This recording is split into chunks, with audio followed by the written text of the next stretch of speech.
मंत्राक्ष से हमने सोल की हीलिंग और बॉडी की हीलिंग ये तो हमने 2 दिन में समझी। इसके चाहे हम बाई प्रोडक्ट कह लीजिए, क्या बिजनेस के ऊपर, व्यापार के ऊपर, इसमें क्या है, थोड़ा सा उस पर प्रकाश।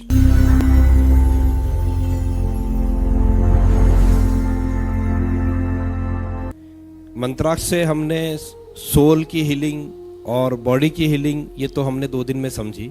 इसके चाहे हम बाई प्रोडक्ट कह लीजिए, क्या बिजनेस के ऊपर, व्यापार के ऊपर, इसमें क्या है, थोड़ा सा उस पर प्रकाश डालें। देखिए, अर्थ बहुत जरूरी है और अर्थ से ही आपका परिवार चलेगा, अर्थ से ही देश चलेगा, अर्थ से ही धर्म चलेगा। तो पैसा कमाना बुरा नहीं है, बहुत पैसा कमाना भी बुरा नहीं है, लेकिन खुद की इज्जत को बेच के पैसा कमाना बुरा है। पैसा कमाते समय किसी न किसी प्रकार से पाप भी होता है। बिना पाप के आप पैसा भी नहीं कमा सकते, लेकिन बहुत बड़े पाप करके पैसा कमाना बुरा है। अब मैं आपसे कहता हूं कि एक बीजाक्षर है श्रीम।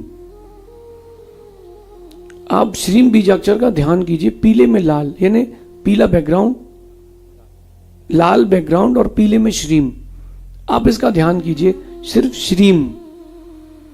श्रीम बीजाक्षर जो होता है वो लक्ष्मी वाचक होता है, और जो श्रीम बीजाक्षर का ध्यान करते हैं वो निश्चित मानिए उनको बहुत लाभ मिलता है। श्रीम बीजाक्षर आपको पैसे की तरफ आकर्षित नहीं करता, पैसे को आपकी तरफ आकर्षित करता है। 2 चीजें हैं, एक आपका आकर्षण पैसे की तरफ है, और जब आपका आकर्षण पैसे की तरफ जाता है तो आप अपने आप को खो बैठेंगे। जब आपका आकर्षण, देखिए बीजाक्षर आ गए आपके सामने, जब आपका आकर्षण पैसे की ओर जाता है ना तो आप खुद को खो बैठेंगे।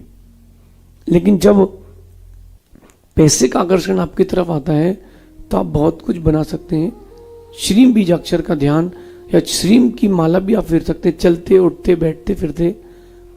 पुरुषार्थ बंद ना करें, श्रीम बीजाक्षर का रोज 5 मिनट ध्यान करें कि मुझे समृद्धशाली बनना है, मुझे अपने व्यापार में वृद्धि करना है, ताकि मैं अपने देश को, अपने धर्म को, अपने परिवार को सशक्त बना सकूं।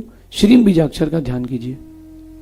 महाराज जी, श्रीम बीजाक्षर किसी चक्र पे रख के ध्यान रखना है, या मतलब प्रयास कीजिए कि आज्ञा चक्र पर रखें तो ज्यादा अच्छा रहेगा। उसके आज्ञा चक्र में रखने से आपको जो कनेक्शन है, लिंक है, वो सब क्लियर होगी। फिर भी खाली बैठे हैं, चलते फिरते, आप श्रीम का एक काउंटर ले लीजिए, श्रीम का जाप कर सकते हैं, अथवा आप खाली बैठ करके भी श्रीम का भी उच्चारण कर सकते हैं। मनोमन में भी कर सकते हैं, बाहर भी कर सकते हैं, ऐसा समझिए।